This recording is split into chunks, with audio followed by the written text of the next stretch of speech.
En la primera lectura de este día lunes de la quinta semana del tiempo ordinario, hemos empezado a leer el libro de los Reyes, el primer libro de los Reyes. Ahora estamos en el capítulo 8. Vale la pena que hoy en esta mañana, al reflexionar y al haber escuchado la primera lectura, donde se le ubica una casa al Señor, estamos hablando de las tablas de la ley, intentando ubicarle un sitio digno donde pudieran estar, y por eso en el mismo Salmo, la expresión de respuesta del Salmo es invitar al Señor a quedarse en esa casa. La gloria del Señor ha llenado su templo. Cuando esos textos como este de Primera de Reyes los escuchamos, nos ponemos a pensar en la grandeza de Dios, en la pequeñez del hombre, pero también en la actitud cercana de Dios, porque nadie se había imaginado a Dios tan cercano. Si bien es cierto, la cercanía plena de Dios la hemos tenido en la persona de Jesucristo, pero es bonito ver cómo en el Antiguo Testamento, en el libro de los Reyes, le preparan al Señor un lugar, un templo, un santo santorum, un lugar donde pudiera estar. Esa era la idea central de tener al Señor más cerca.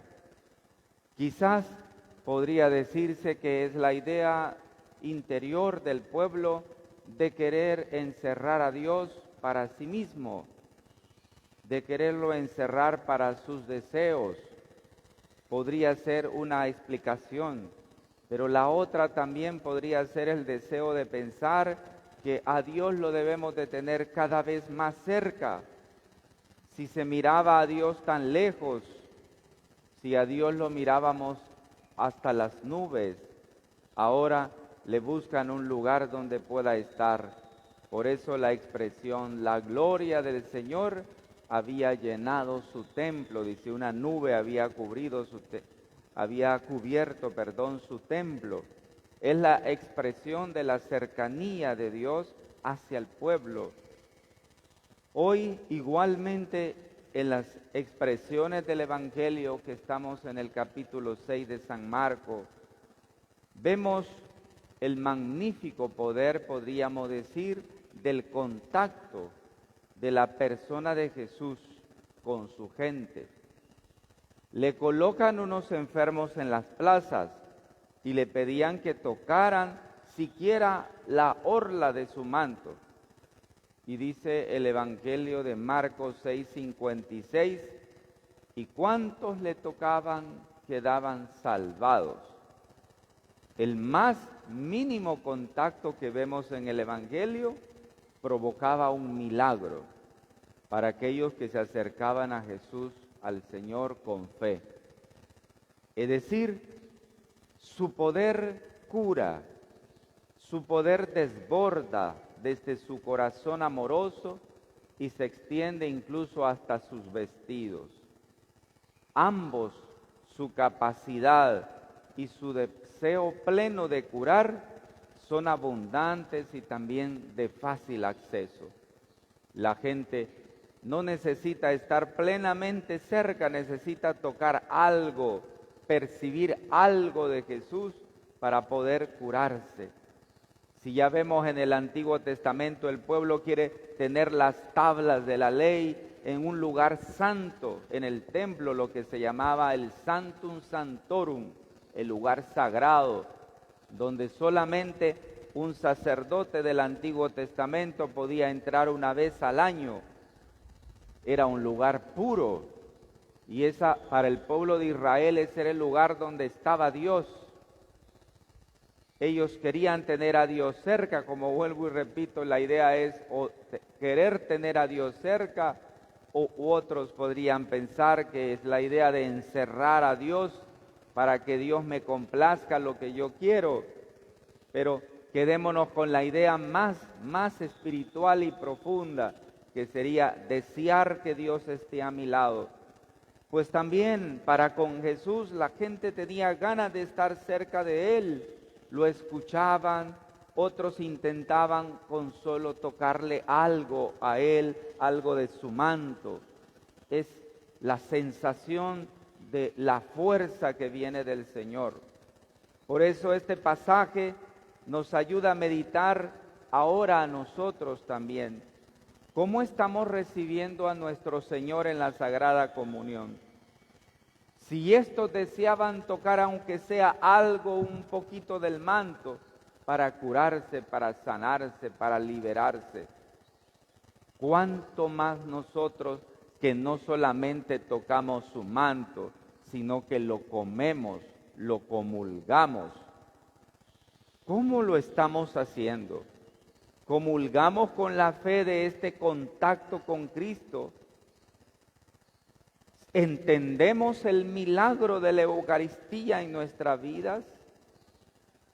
Fíjense bien que más que un simple tocar la orla de su manto, nosotros recibimos el cuerpo de Cristo en nuestros cuerpos. Más que una simple oración de nuestras enfermedades físicas, la comunión no solamente nos puede sanar físicamente, sino que la Eucaristía en la comunión que hacemos nos puede sanar mucho más allá.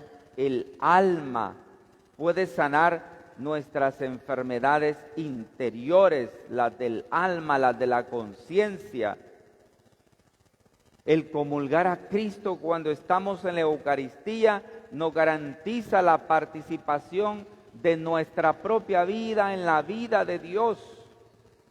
Por eso San Ignacio de Antioquía así consideraba la Eucaristía cuando decía: la medicina de la inmortalidad y el antídoto para prevenirnos de la muerte, de modo que produce lo que eternamente nosotros debemos vivir en Jesucristo, es la Eucaristía. Es la medicina de la inmortalidad, dice San Ignacio de Antioquía. Es el antídoto para prevenir la muerte. De verdad, ¿no? Porque lo ha dicho el Señor, lo ha dicho Jesús: el que come de este pan y el que bebe de esta sangre tiene vida eterna. No es una mentira, es una verdad plena. Cuando comemos a Cristo, tenemos la posibilidad de vivir en Dios para siempre.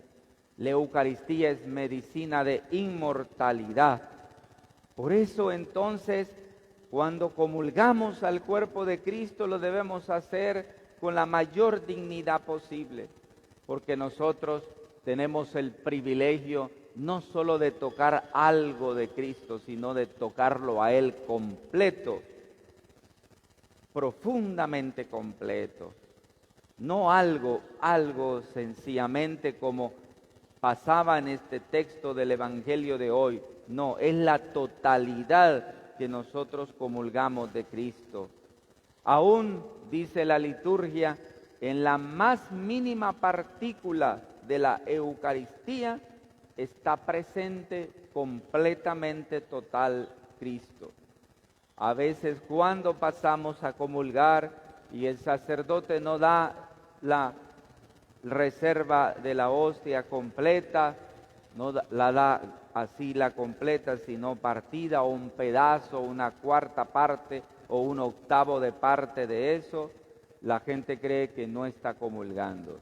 Pero yo les recuerdo que la liturgia eucarística en la iglesia dice que en la más mínima partícula está Cristo completo, dice la liturgia. De tal manera que por eso nos cuidamos de cuando comulgamos, de consumir absolutamente todo lo que queda sobre la palma de la mano, porque cualquiera de eso que caiga hacia el suelo, podemos también afectar la dignidad y la santidad del sacramento y podemos caer en momentos graves contra el sacramento. Es tan importante darnos cuenta de la grandeza de la Eucaristía, de saber de que tenemos un privilegio que ha superado todos los privilegios anteriores.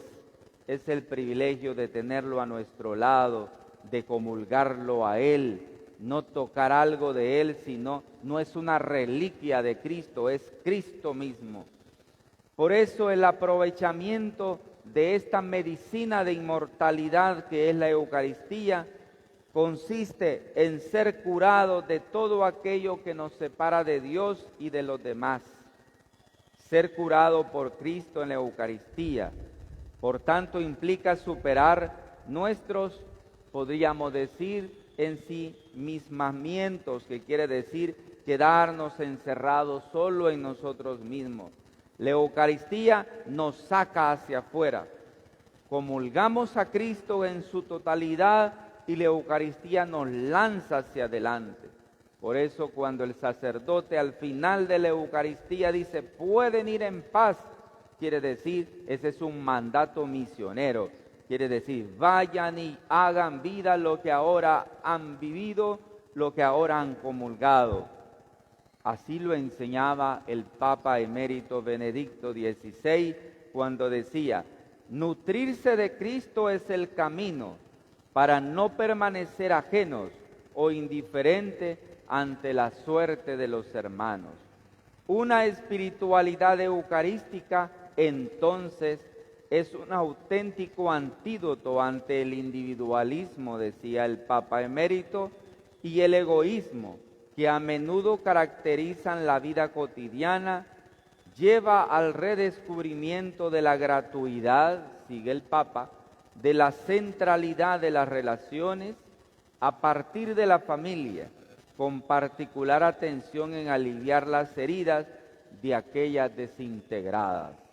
El Papa nos vuelve a decir que la Eucaristía es un antídoto frente al individualismo, mientras que San Ignacio de Antioquía ha dicho que la Eucaristía es medicina de la inmortalidad y a la vez también es un antídoto para prevenir la muerte eterna.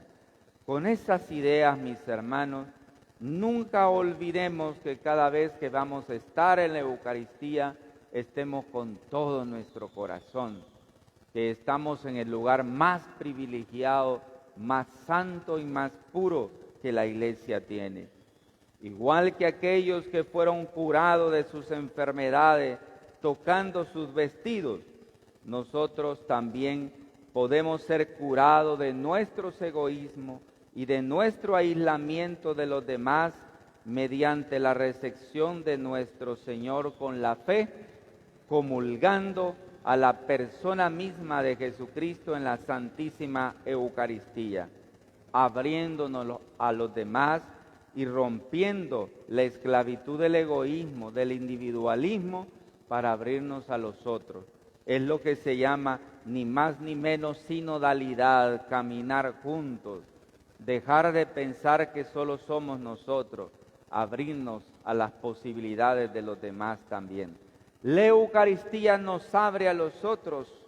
El que comulga correctamente y con el alma abierta, se abre a los demás. Este es un gran privilegio. Aquellos que no pueden comulgar hoy, tienen que siempre buscar un momento y una oportunidad para volver a encontrarse con el Señor en la Santísima Eucaristía. Y aquellos que no pueden comulgar por una situación de pecado grave, hay que recurrir al sacramento de la reconciliación. Y los que no pueden comulgar por vivir en unión de hecho, deben empezar a enderezar esos senderos para un día comulgar al que nos da la vida eterna, al antídoto contra la muerte. La gracia de esta Eucaristía nos haga fuertes en la fe. Así sea.